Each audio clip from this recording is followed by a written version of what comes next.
Right now here on the John Nabors Show, we're joined by a very special guest, actually our very first in-studio guest, if you can believe it. And it is, I don't know of any other guest that we'd rather have as far as our first in-studio guest here on the show. It is former Razorback Tyler Spoon. What's going on, Tyler? Man, nothing much. Thanks for having me. Looking forward to this. Yeah, I've been looking forward to it as well because we talked weekly on my last show over at 103.7 The Buzz. And it was a fun baseball season to talk about, especially with the way that with all the injuries, they kept staying at it, kept doing it, and of course fell short in the regionals, but still was a fun season nonetheless. So it's going to be great because with football not really being so great and basketball not really being so great either, baseball, I feel like we can always count on Dave Van Horn and the boys over there in the baseball program.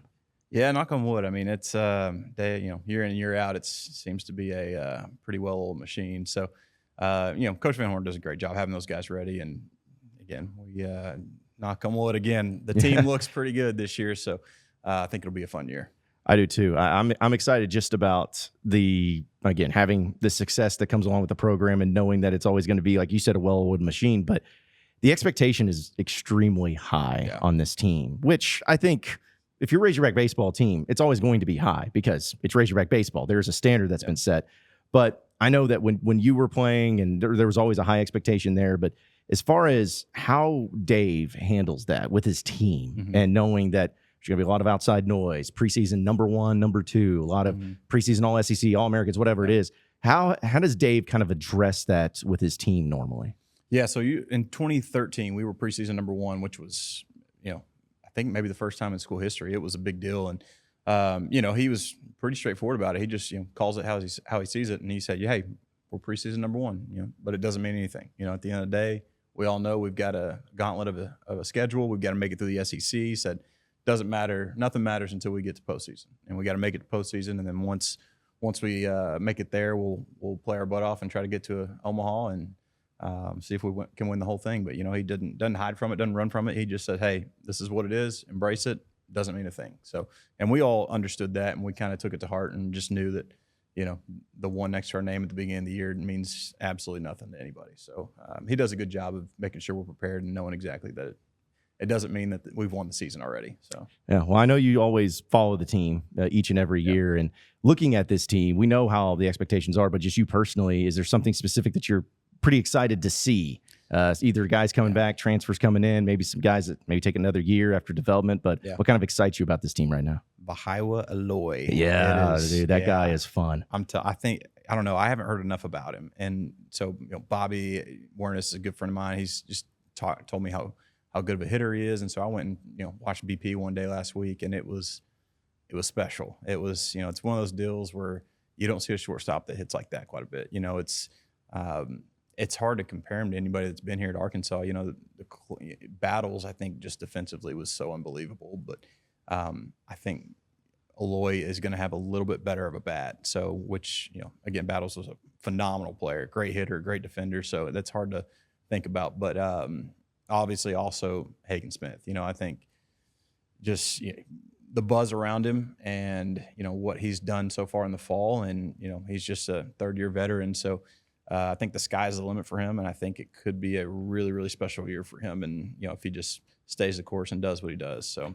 Well, sticking with Hagen, obviously you were in the batter's box many times, and you've seen at least what he's able to do. You didn't face him, but you've seen what he's been. You've been seeing what he's been able to do. But what is it about his pitching style that makes him such a dominant pitcher? I mean, is it strictly just the velocity? Is it the type of pitcher? Like, what makes him so good? It's kind of all the above, and he's a guy that he'll come right at you. And sometimes as a hitter, those are the toughest guys to face. He's going to throw 96, 97 from the left side, and he's going to throw it in there and say, "Here it is, good luck," And he's just. It's just special. I remember the first time I saw him pitch, I wasn't even paying attention. It was like one of the first games of the year, his freshman year. And I was, kind of right behind home plate, and I just heard it. And I'm like, it sounds a little different, So I look up and it's just lefty, with long hair, and it was Hagen, and kept watching him. The ball just kind of comes out of his hand different. And there's something about guys like that where you can just tell it's before you even step in the box and you just watch, you're like, this is a little different than everybody else. So, he's just, he's got it all, the presence, the experience, the velocity. I mean, the stuff. I mean, he's kind of, again, got it all. And it's as a that's what you want as an ace, especially in the SEC. And from what everyone's saying, he might be the best in the SEC starting pitching wise. So there's just so many combinations of things that make him as good as he is, and I think the poise is a big thing for him that keeps him at the top. And going back to Eloy, there's many things that excite everybody about what he's able to do, but the fact that, and I'm not trying to look ahead, but you get him also for another year. So it's not like this is just a one and done type thing. You have him for 2 seasons here at Arkansas, and I've had a chance to see him just in a scrimmage or two. And he had a hit that literally was an oppo. And I don't even think the height of it got even close to being over Baum Stadium as far as the height. Like, I mean, it just kept sailing straight and hit. And when you have a hitter like that, because Arkansas's had some really great hitters. They've had, you think about Andrew Benintendi, Benny Biceps. You think about a guy like Heston Kjerstad, who was really good. But as far as having a player like that, like, how does that just change the entire offense in general for a team like this? It changes everything for the approach for the opposing team. You've got to then consider, you've got to pitch around him. You can't just let him do damage. So, for me, I had so many opportunities when Benny was playing. Benny hit 3, I hit 4.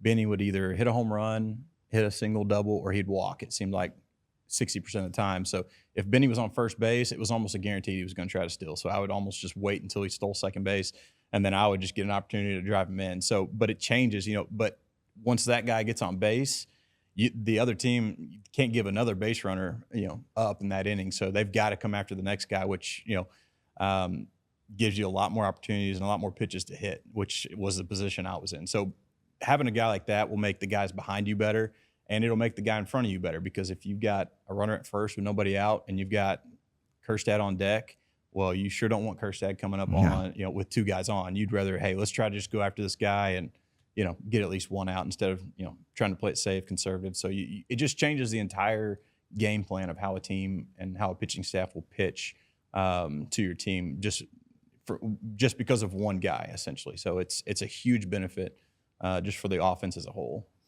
Speaking with Tyler Spoon here, former Razorback baseball player on the John Nabors show.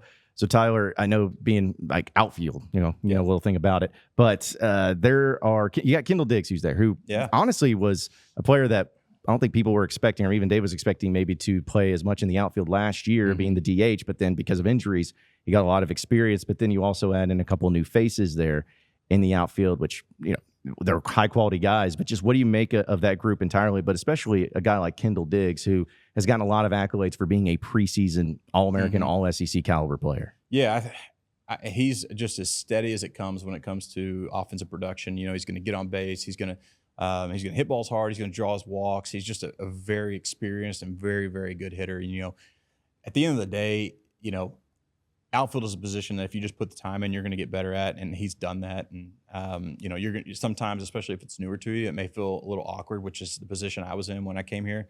It took me a while to really figure out the outfield, so he'll be fine. But at the end of the day, if you can hit, they'll find a place for you. So, but we got him. I think Ty Wimsmeyer looks, maybe our center fielder, and then you got Jason Jones and Edmondson in left field, and so. It's a really good group, and Jason Jones for me is the one that I'm excited about, because he's a guy that has the potential to easily put up 15 to 20 home runs this year. It's a guy that didn't necessarily reach his potential last year. I think he'll get a lot more opportunities this year, and if he can get comfortable and just feel good in the box and get his confidence, I think you might see him have a really big breakout year, which I hope he does.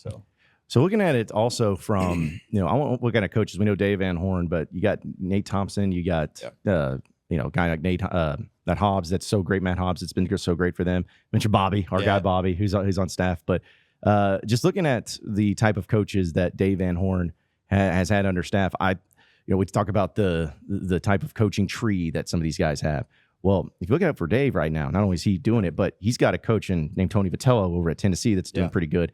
And also Wes Johnson, who's officially at Georgia now, that's doing, I don't know how he's going to do it. It's the first year, but seems like the ceiling's pretty high for him over there. But getting assistant coaches, and we know Dave is one of the greatest, but just what do you make of the coaching tree that he's been able to establish and the coaches that he's been able to hire, and even the current guys with Thompson and Hobbs, which, they feel like they've been there a long time. You don't see that very often. But what do you just make of the assistant coaches and the trees that he's had? Yeah, I think people realize that pretty quick, that they so especially as an assistant coach and you're up and coming, it's like I want to go to the University of Arkansas. I want to learn from Dave Van Horn, and obviously what he's doing is working. So I think it's a combination of you are getting, because of how good Coach Van Horn is, you're getting very, very high quality assistants from the start. So these high quality assistants are, they're very, very good instructors and coaches of baseball, but now they're learning from Coach Van Horn how to manage a game, how to manage a team, how to form a roster, all these things, and then they're taking that to their next job. And so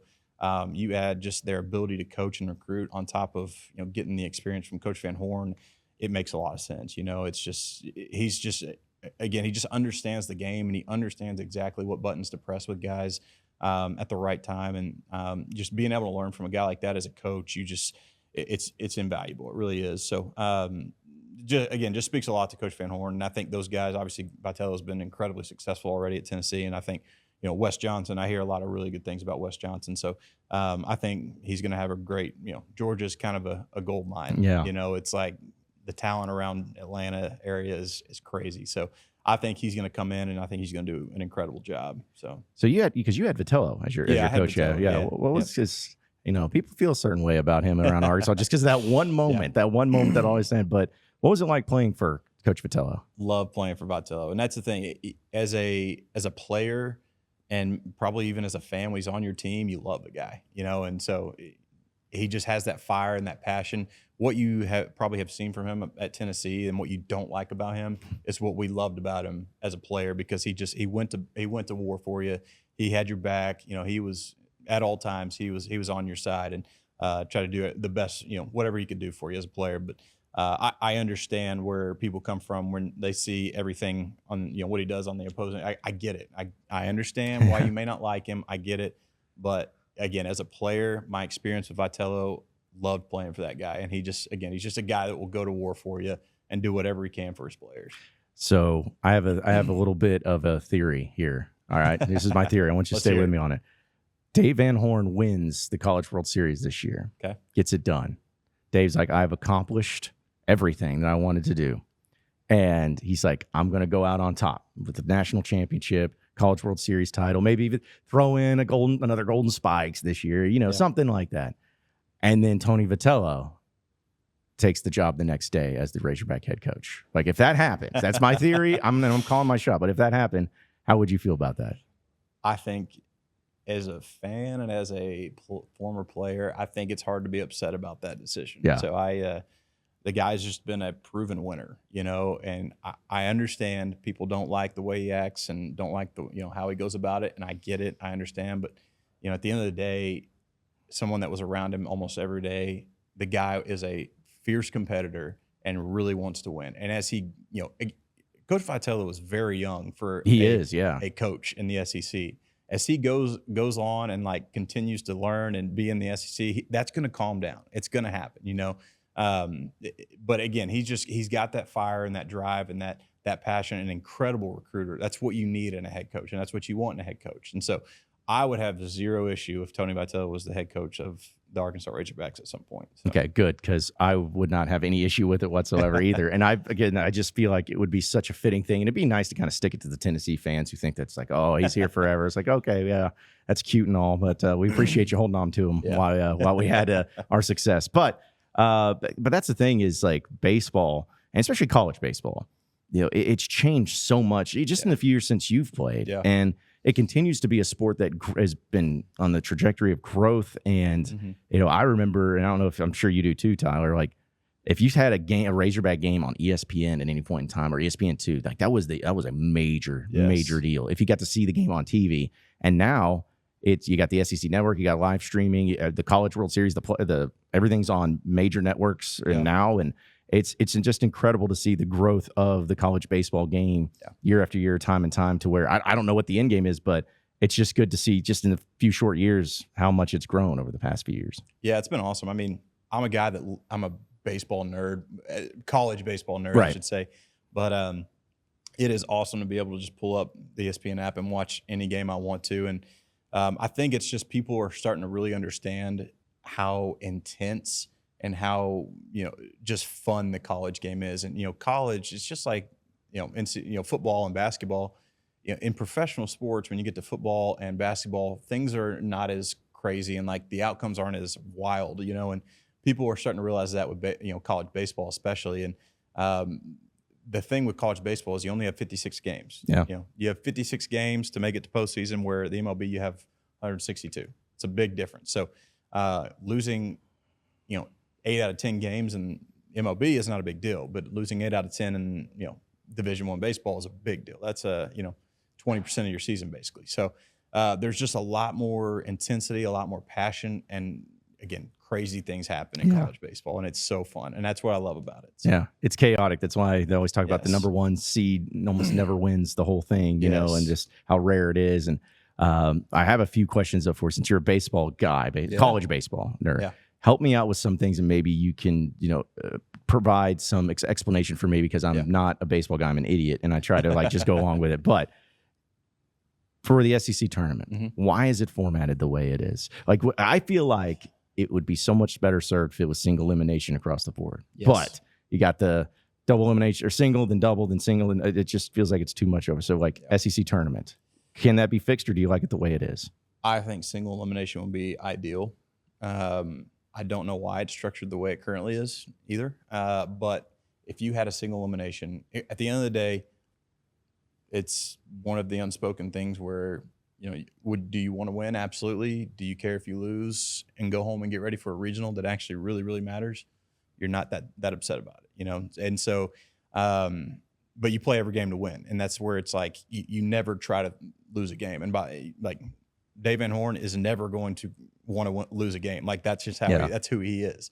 So, but at the end of the day, it's very, very valuable to just get a little bit more rest, get your pitchers some more rest. And, the single elimination where, you don't have to wait until 1 a.m. in the morning to play Florida. Not that you guys did that or anything.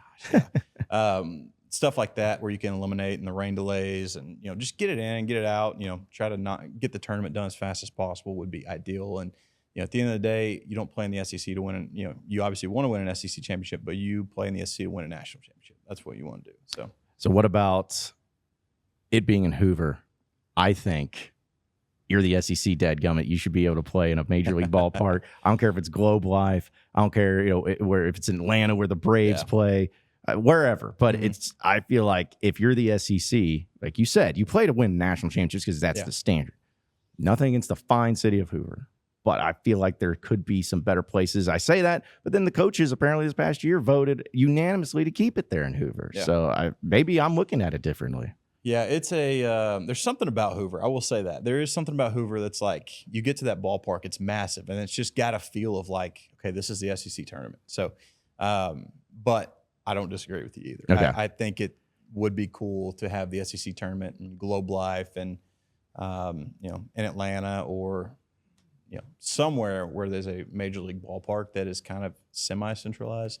But yeah, it's one of the mysteries, if you like it and the coaches seem to like it, then, stick to it. And it's obviously the most centralized location for the whole SEC. But at the end of the day, there is something about it. And when you go to those games and you go to that tournament, it's 95 degrees and as humid as you can get, and going to rain on you at some point. But it's a really, really cool atmosphere at Hoover. Oh, yeah. Well, my thing is, too, is just maybe having it in Dallas or in something like Atlanta. Yeah.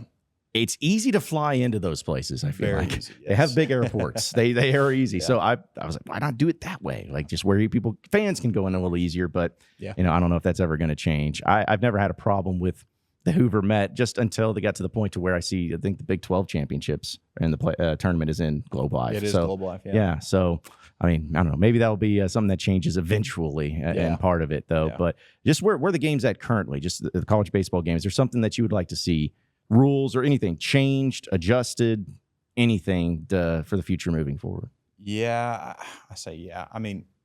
They've done a really good job of making adjustments. And, the hit-by-pitch stuff has been when I was in school, it was a huge rule where if you didn't budge and you just wore it, and didn't matter if it was coming right at you and you couldn't do anything or you froze, like it was an automatic out. So that was a rule that they eventually have changed. I know there's one that I'm not thinking of that probably drives me crazy, but I feel like overall NCAA baseball has done a pretty good job at adapting year in and year out and saying, hey, here is, here's the problems. Let's fix it. Let's change it. And the coaches have a big part of that as well. But they've done, and I don't mind the pitch clock. I think the pitch clock was really controversial. I like it though. Yeah, I do too. I think, college, again, you don't run into it as much in college as you do the MLB. So it wasn't as much, it really didn't change a ton in college baseball, but there hadn't been a lot lately, and there's probably something I'm forgetting that if someone said it, I'd be like, oh yeah, that's a terrible rule. But I think they've done a pretty good job so far. Yeah, I kind of like the pitch clock because, again, I'm not a baseball guy, but everybody I talked to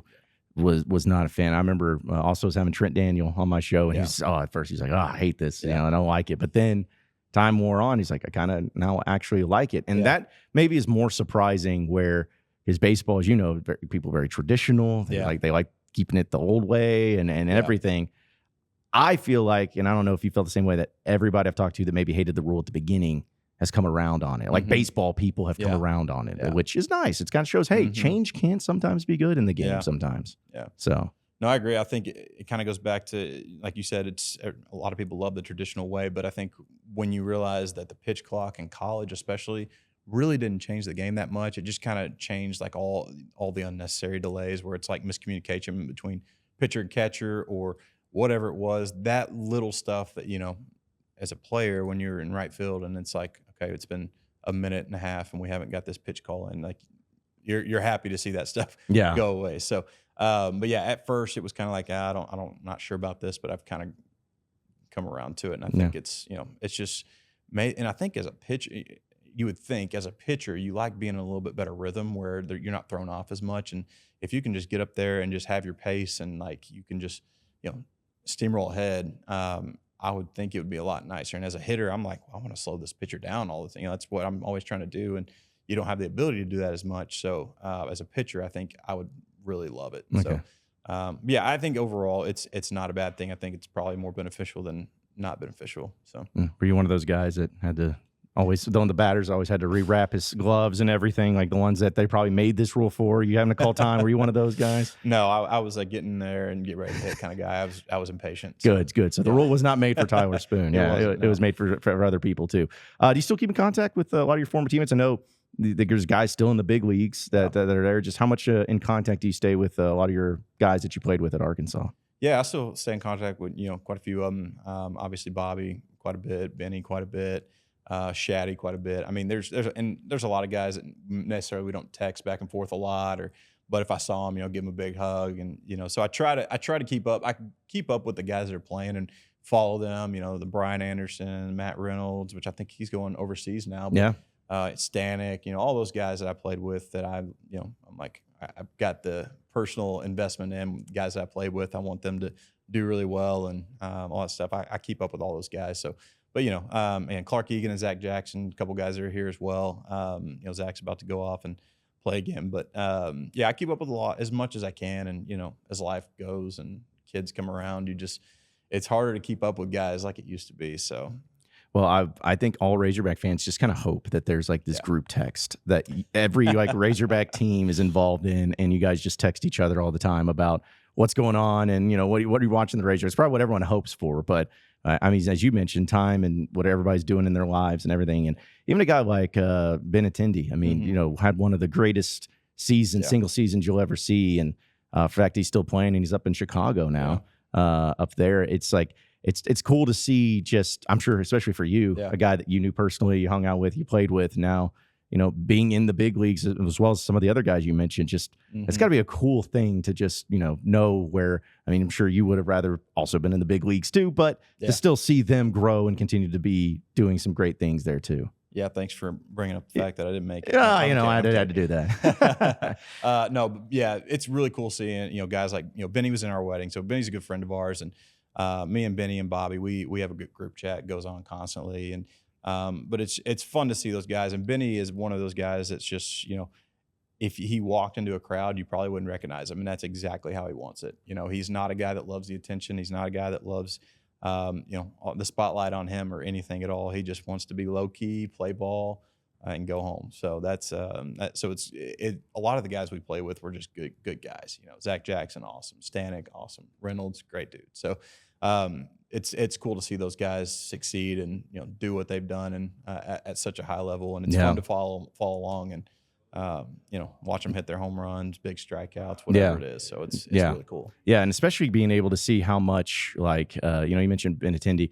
I'm not saying it came out of nowhere, but I'm saying that there were some people that maybe like saw what he was able to do and accomplish, and the fact that he had that type of season was just like, one for the books, because you go to the College World Series. Maybe a lot of people didn't think you guys would, and on top of that, having that season, is that something that when you played with him in the early going, did you see that coming? Did you see that type of performance, that type of season coming from him when it happened? The hype was big for Benny. It was kind of like, I wouldn't say quite as much as Stovall, but it was up there. I mean, it was like, hey, this guy, he may be 5'9", but the guy can hit better than all you guys. It's kind of, Coach Butler would tell us. So we knew he was special, and so we didn't know how special. But his first year, he tore his quad probably halfway through, and so played on a torn quad for a long time. But he started to show glimpses at the second half of being the hitter that he was supposed to be, and then the second year, you can't really see that coming. But it was the first year they finally changed the ball back to where it was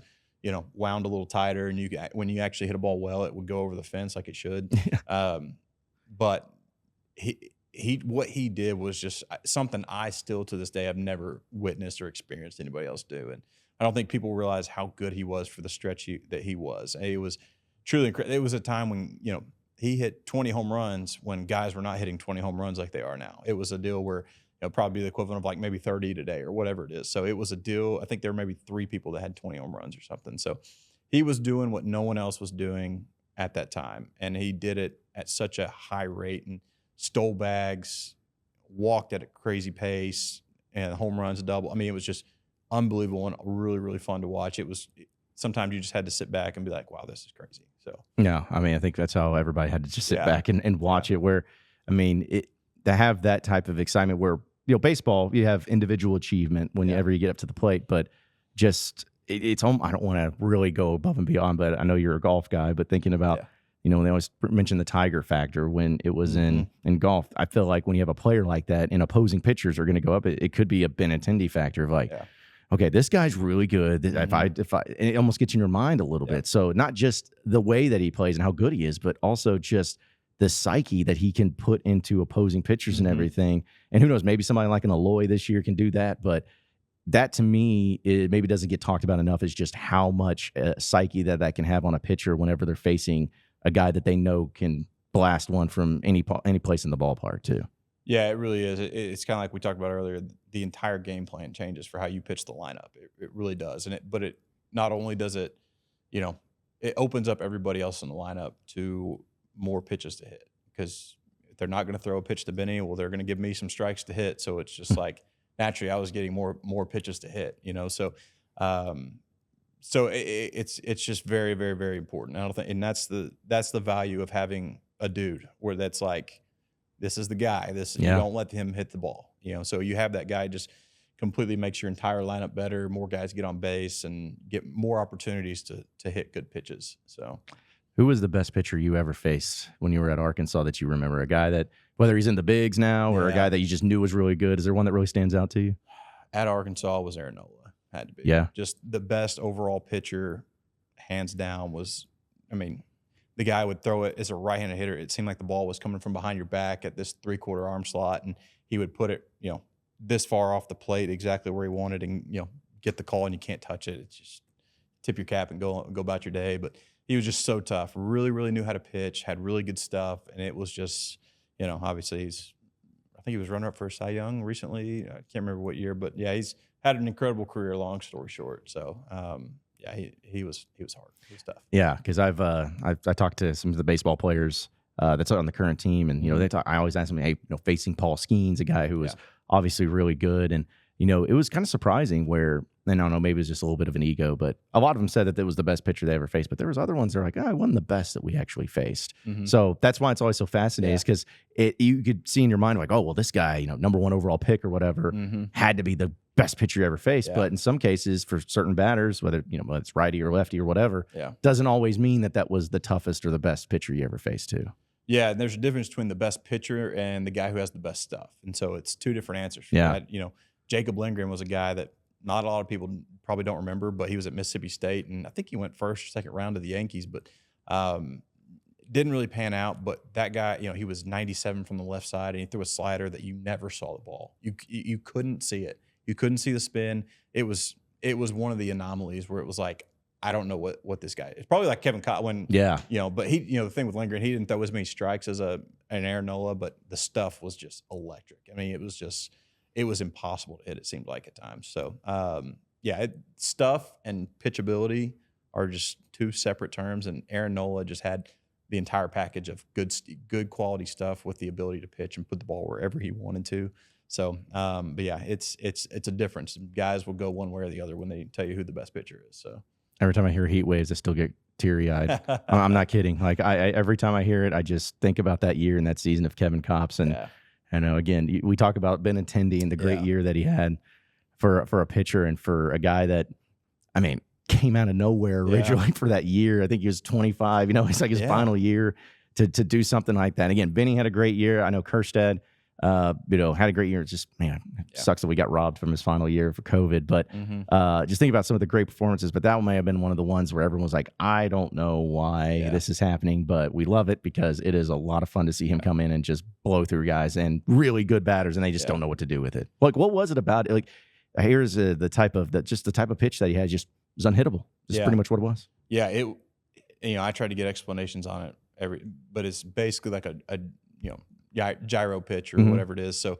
basically the spin on it is like think of a bullet spin. And so you can't see the laces, but it spins this way as opposed to this way or this way when it's coming into you. So just depending on the elements, air or whatever else, it could break a different way and be a different speed depending on the pitch. So it's one of those things. It's hard too because it comes out. You can't see the seams, so it looks like a fastball out of the hand, and it was an anomaly. That wasn't a freak, crazy pitch that I will probably never see anything like that again. I'd say that, but and it couldn't have happened to a better dude. From what I hear, I didn't know Kopps personally, but from what I heard, it was just an incredible guy, human being, and he just worked his tail off to get to where he was, and finally got to a point where that clicked, and he blew up, took off, and good for him. Yeah, so. I think it was either I always can't remember if it was the South Carolina series or the LSU series, but there was after the game when Kopps came in, Arkansas won the game, and there was two of the batters. I think it was actually LSU.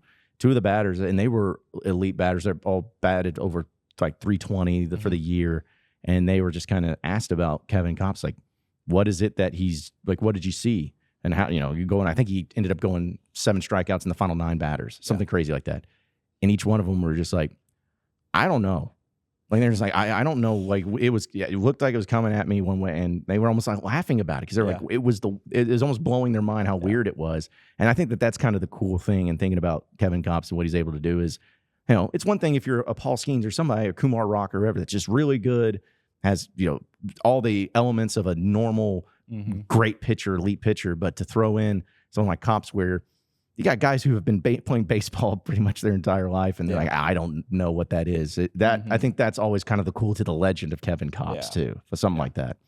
Yeah, no, again, it was just special. It really was just a very, very special thing to just witness. I mean, it's just one of those things. It's hard to describe, and like I said, we may not see it again. And just the pitch itself, and I hope he makes it to the big leagues, and I hope he just has a phenomenal career. But it's one of those things that what's coming and you still can't hit it, and what do you do as a hitter? And just pray, I guess. Yeah, you just pray you don't see him again. Just pray on it too. So, well, Tyler, I know they got baseball this weekend, just 4-game series, James Madison, kind of an interesting deal. Yeah. I know that they got Arlington next weekend, which is going to be always a lot of fun and really shows where you're at, but kind of what are you looking forward to the most this week? Just something you want to see. I know you mentioned Aloy and everything, but maybe something you want to see from the Hogs this weekend. Yeah, I want to see, obviously, just the depth of rotation. You get that a lot. In a 4-game series, you get to see every pitcher that you might potentially, especially first weekend, because Hagen's not going to get to go more than probably 70 pitches, I would say.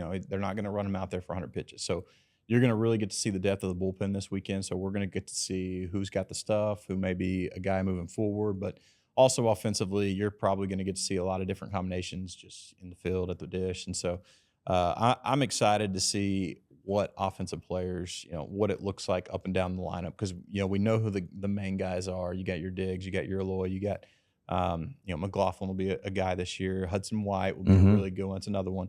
And obviously Stovall is going to come back at some point. So you've got to have other guys step up, though, because there's going to be times where, you may have to make a switch. So I'm excited about all of it. Just 4-game series, you get to really see just the entirety of the team and just the depth of the bullpen and the roster in general. Yeah, I think everybody's excited to get the season going. But Tyler, I know you're excited, but we look forward to having you on each and every week to talk more about it and talk about how following this journey. And hopefully it's another great season for Arkansas. Last year was a lot of fun, and the expectations there too. So I know we're going to be catching up with you and hopefully seeing some games this year too. So it's going to be awesome. Yeah, looking forward to it, man. We'll be here every week. So it's going to be a lot of fun.